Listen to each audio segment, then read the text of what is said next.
Welcome to Shaped by Faith with your host, Theresa Rowe. To find out more about Shaped by Faith and Theresa Rowe, please visit shapedbyfaith.com or visit the YouTube channel, Facebook, or Instagram. And now, here is Theresa Rowe.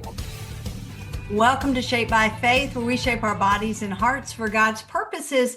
I have an amazing guest. He's been on Shaped by Faith before. His name is David Amerland. He is the author of a book called Built to Last. It's amazing. You need to get a copy of it. So, David, welcome back to Shaped by Faith. Thank you so much for having me back. And I'm actually thrilled to be here. Absolutely. Well, here we are in January. I can't believe it. Last year went by so fast. We both know that January is a month where people, they feel hopeful, they feel motivated, ready to start fresh. So from your research and your work with your book, Built to Last, why is the beginning of a new year such a powerful moment for change? I think to actually understand this, we need to know or realize what's happened during the pandemic. We're all locked in our houses everywhere, globally. Time went by, we didn't have any markers, the days sort of blended into each other. And what we realized, and this was a huge social experiment which couldn't ethically be done in any other way, was that we need these festivities, these events in our lives which mark specific things which have significant meaning for us in order to mark time in a meaningful way. The end of the year, whatever denomination, whatever faith you actually have, is significant in our mind because it's a mile marker. And it allows us to be introspective. We take a little bit of a stock of what's going right in our lives, what's going wrong, where we're heading. It allows us to plan ahead. It allows us to develop hope for the future. We need all those things in order to thrive. Otherwise, we're just surviving, and surviving never gets us very far. That's so true. We need something to look forward to. I like to plan. I teach, Monday through Friday. I like to plan out my workouts, but I try and take each day as it comes, try not to jump too far ahead. But there's always that expectation that I have in my heart, like this is like a new beginning. This is January. I always go to the Lord and say, Lord, can you direct my footsteps, in this day, in this year, and help me? There's this expectation, and it's joyful. Now, we both know we're in fitness. We've been in the field quite a while. New Year's, definitely, we're talking about resolutions. Like people are talking about resolutions. They're wanting a fresh start. But from your understanding of human behavior, why do traditional resolutions fail? There's so many layers to this that any single answer we give can be both right and wrong. But this is what happens. We make resolutions because we are hopeful for the future. We understand we need to change. We understand we need to improve and do something about it. And there's nothing wrong with our motivation. There are several things which I would put under the label wrong, within inverted commas, in the way we approach it. First of all, we make plans for the future based on how we feel at the end of the year. We're warm, we're at home, we're fed, we're relaxed with friends, we had gone through festivities. We feel we can do pretty much anything. So we start ahead, planning really ambitiously all the things which we're going to do. We don't take into account work, stress, other commitments, things going wrong, all the things which drain us. And these are unpacked now in from a societal studies point of view, scientific sort of perspective. We know that there are visible and invisible obstacles. The visible obstacles are things which we can actually see, right? We know that, work, for instance, time commitments, extra things which we haven't accounted for, emergencies, all those things which drain us. We know there's going to be stress in our lives, which we don't often take into account. These are the visible things. But there are also invisible obstacles. Things like the time of the day we're going to choose to exercise, which is not always under our control. The state of the gym which we're going to go to at that time of the day, may be busy, may be empty. Both of those things are problems in their own right. The clothes which we need to have, perceptually, or not. The cost which we're going to have to commit to, or not. So all those things basically mount up to obstacles which make the task of sustained, structured exercise, which we're trying to commit ourselves to, really, really difficult.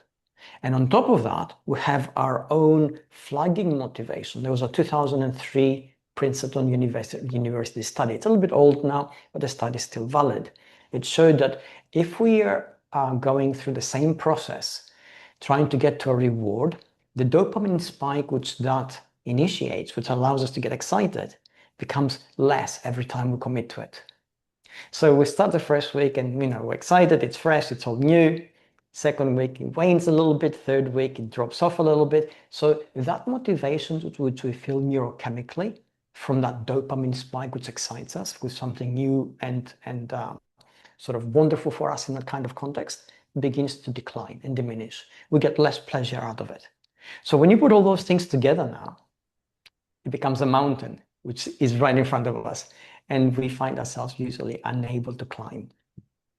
David, it seems like we overcomplicate things, even in fitness. And I think sometimes people have the mindset it's all or nothing. Either I'm all in and I'm going to get the clothing to go to the gym and I'm going to do this, or I can't do all that. And so I'm not going to do any of it.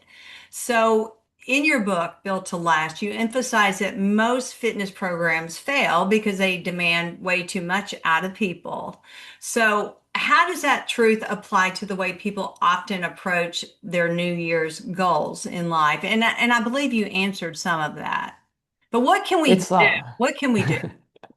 Okay, what we should be doing if we want to be smart about it? Yes. We should say, okay, I need to get fitter. And this is a resolution that comes year on year after year. So there's nothing wrong with our motivation to get fitter.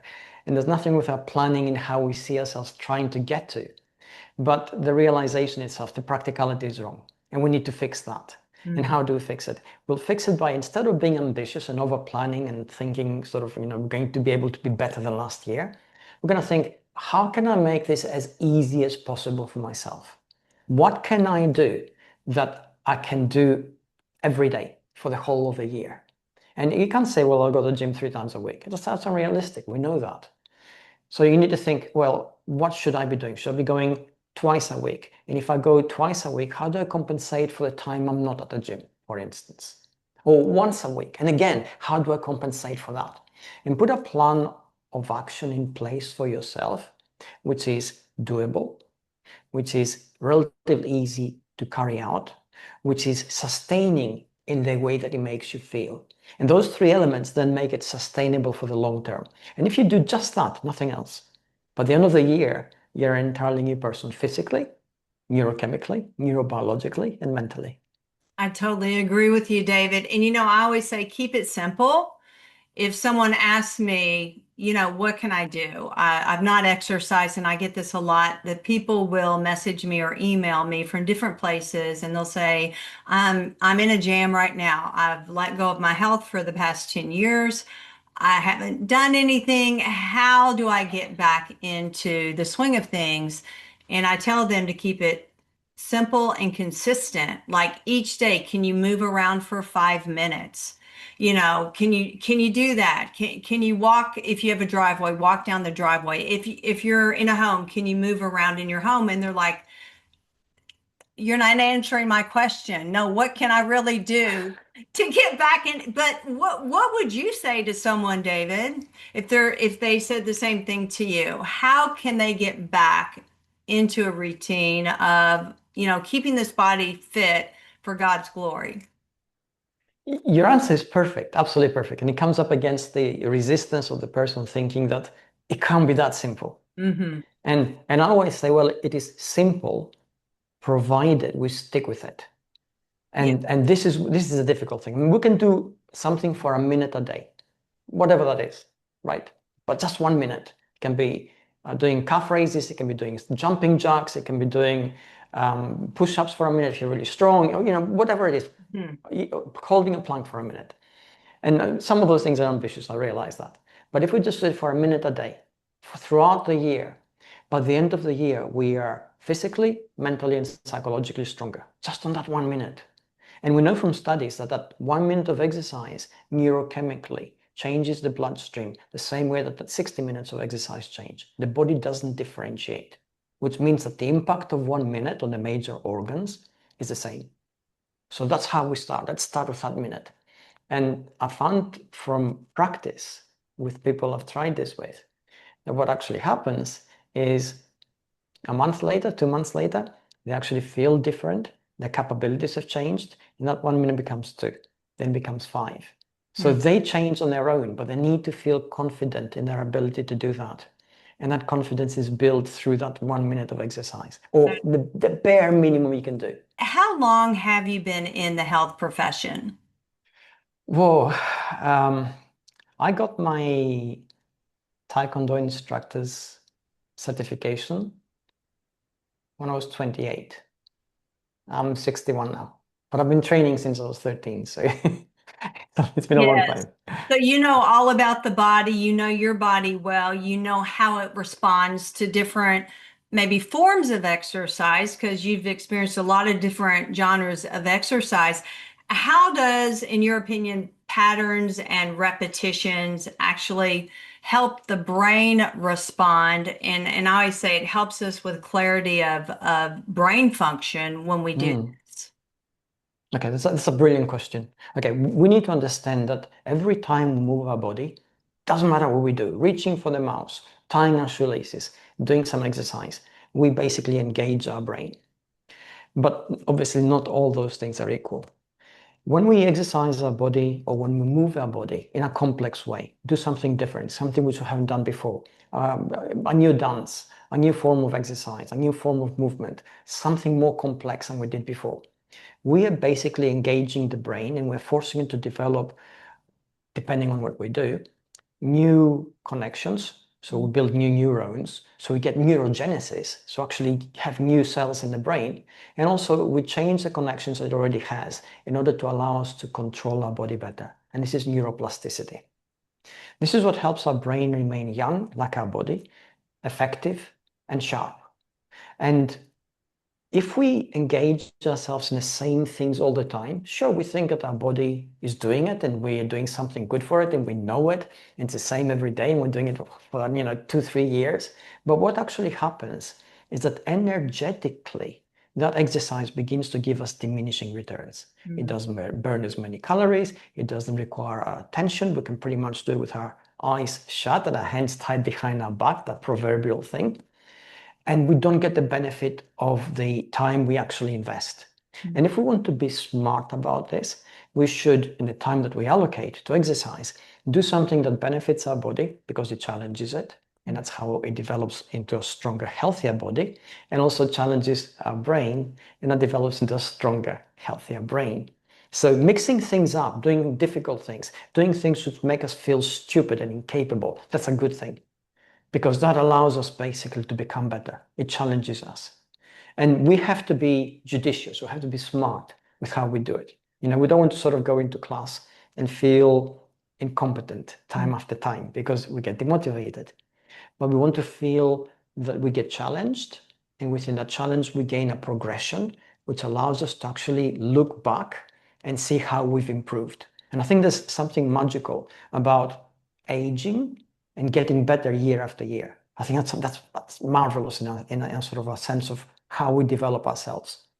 I think that's so good.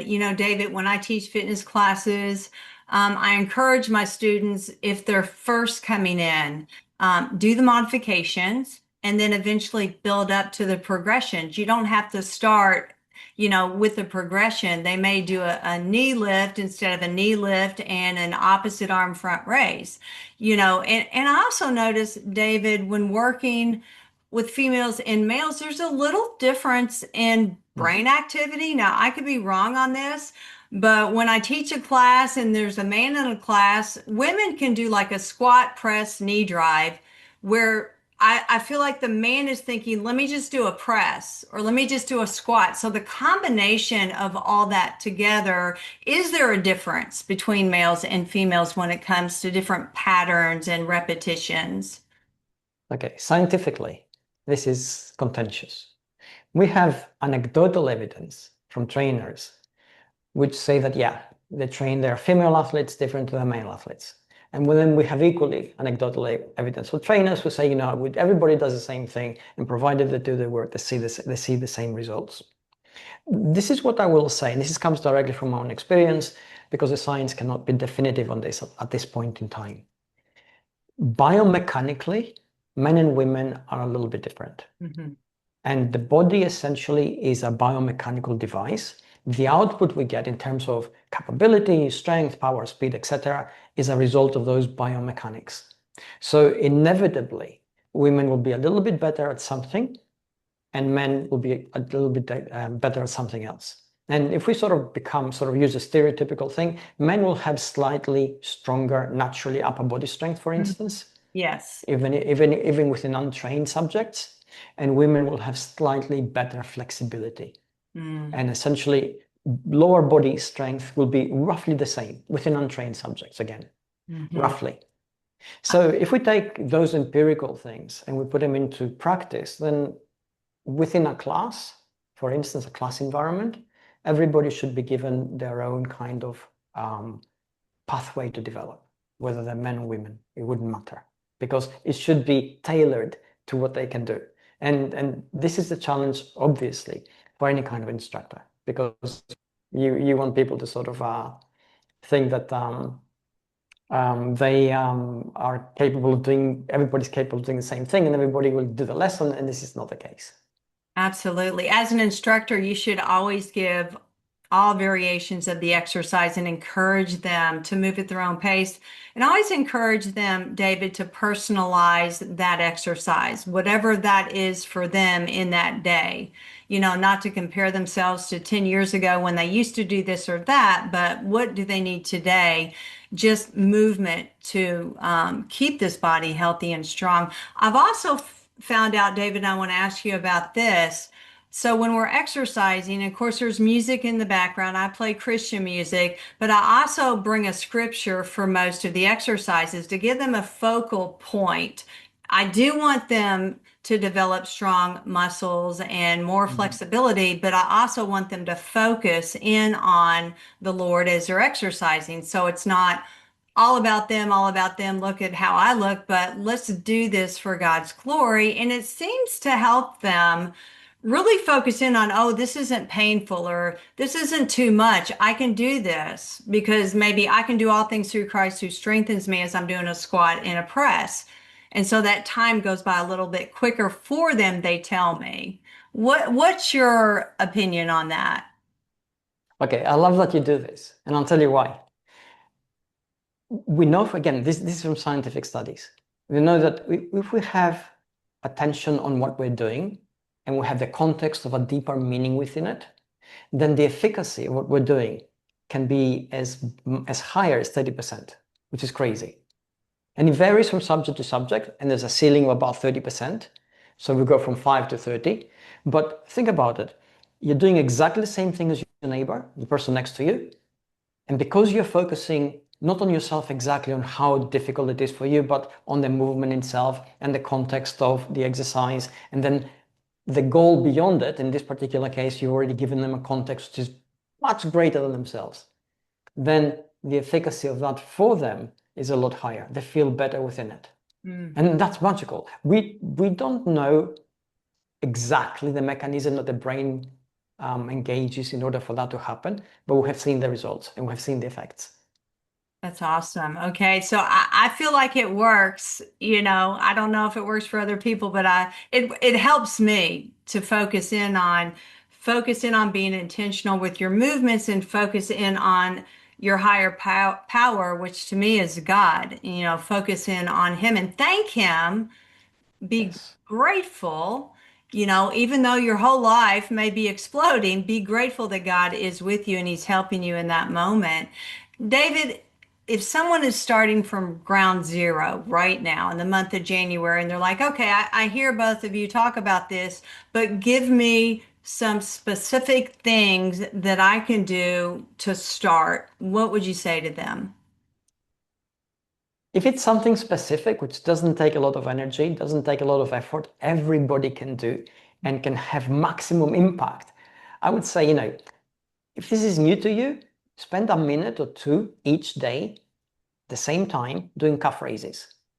And I'll tell you why we say that, because we have the science behind it that, you know, the calf muscle has two parts, the outer part and the inner part, and the inner part is underneath, and that's called the soleus muscle. And we found that it has a disproportionate effect on the metabolic rate. So if you do that simple exercise, which is calf raises, and you don't have to go very high, don't have to do it very fast, do it for a couple of minutes a day, it actually has a significant impact on our daily metabolic rate. You're burning up a little bit more fat. And that's brilliant. I love that. David, January is sort of also the month where people kind of look back. Maybe they reflect back and they're like, oh my gosh, I was a total failure last year. I didn't move a minute a day. I worked, I took care of my kids, and life caught up with me, and here I am. How would you respond to that? That guilty condemnation type of feeling a person may have? We are amazingly good at guilting ourselves. And every time this happens, we have a certain amount of self-created toxicity. We tell ourselves we're not very good, we're not very disciplined. The subtext of this is that we're not worthy of the target we're actually trying to hit, and we can't do it. And in our brain, this actually becomes our reality. And this is where our ability to affect our reality and get the outcomes we want comes into effect. We know from scientific studies that the words we use are representation of traits, both internal and external. The moment they are uttered, whether we think them or say them, they affect the way the brain sees the body, and the body follows suit. If we keep telling ourselves every day that we're stupid, it doesn't matter how smart we are, it doesn't matter what qualifications we have, we'll do stupid things. And vice versa. This is magical. This is where we apply that to ourselves. If we can't be kind towards us, if we can't be tolerant towards our past mistakes, then we are not capable of analyzing fully what went wrong and how to fix it. And then we can't extend that to the external world around us and those people around us which we care for. So we need to start with kindness to ourselves. We need to start with gratitude for what we have in the moment. And this is gratitude practice. Again, studies show that it helps release stress. It helps lower inflammation, systemic inflammation throughout the body. It helps us at a physical level perform better. It helps us improve our mental capacity. And this is something which, again, is very simple to put into place. So when it comes to sort of saying, okay, why things went wrong in the past, we should accept that they did. We should accept that we did our best within the context that we set ourselves at the time. And then we need to think, okay, what can we change to make it better? And we shouldn't think, oh, I can't do this because I'm useless. I can't do this because I'm stupid. I can't do this because I'm incapable. I can't do this because it's not for me. Those are things which we self-limit ourselves with, and they shouldn't be there. It shouldn't be in our vocabulary. So we should say, okay, we made those mistakes. Let's find out, what were those mistakes? How can I actually improve on those things and get something done? And the moment we apply those analytical skills to ourselves, then we begin to formulate our approach, which is going to benefit us. And then we'll find that we're capable of extending that formulation to external world and the problems we face in that. So we become more capable in our lives generally. That is so good. You know, and the Bible actually addresses this, David. It talks about you can bless or you can curse either yourself or someone else.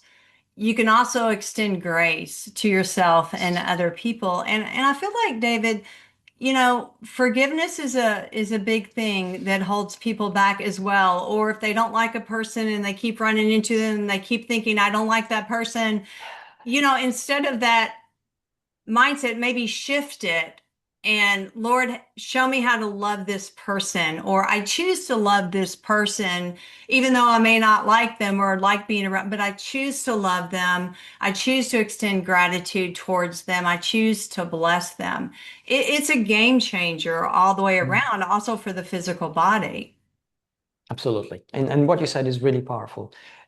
The external world can actually trap us. If we constantly react to things we don't like, people we don't like, circumstances we don't like, that reaction is very real. It's actually hurting us, actually blocking us. We fail to rise to our full potential because of that. And the moment we let go, we actually have all that extra energy to actually deal with the things which really matter to us. So if we want to own our life, if we want to be able to plan it for ourselves, we need to actually let the hold of the past go, which doesn't mean forget, but it does mean forgive. It means that we're released from that anger or that hatred or that dislike, whatever it was, is actually holding us back by linking us to something which didn't matter so much, because we can absolutely forget about it and leave it behind. So that's the approach which actually liberates us, so we can move towards the future we want to do, the plans that matter to us, which we need to make.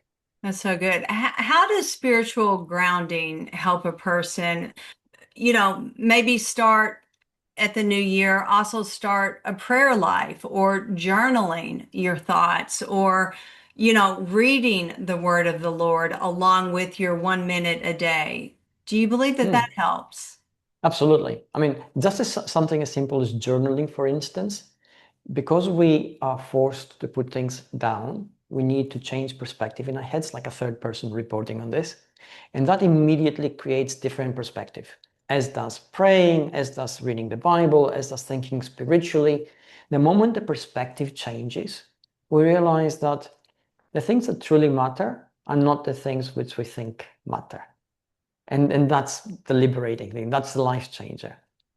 That's amazing. David, we are about ready to close. Do you have any parting words for the new year before we close out? I do, yes, absolutely. Everybody wants the world to change for the better. And everybody thinks, well, I'm a single person. What can I do? Tiny and helpless. And they're almost correct in this. But here's what I'll tell you. If you can make yourself a little bit fitter, you'll become a little bit happier, and that happiness is contagious. You're going to be nicer to the people around you. Being nicer to them will change the way they feel about the world in general. So that little thing is a cascade. It's like a wave spreading across the world, which can be reinforced through the action of others. Mm-hmm. So if you get a little bit fitter, the world will actually get a little bit better. I love that. Be fitter, kinder, extend grace to people. Thank you so much, David. It's always a pleasure to have you on. Thank you so much. I really appreciated this. Absolutely. And thank you for listening. Happy New Year. I'm Theresa Rowe. Everyone have a blessed day. Bye. Thank you for listening to Shaped by Faith with Theresa Rowe. Remember to visit shapebyfaith.com to find out more about workouts, the TV show, podcasts, blogs, Shaped by Faith products, and much more.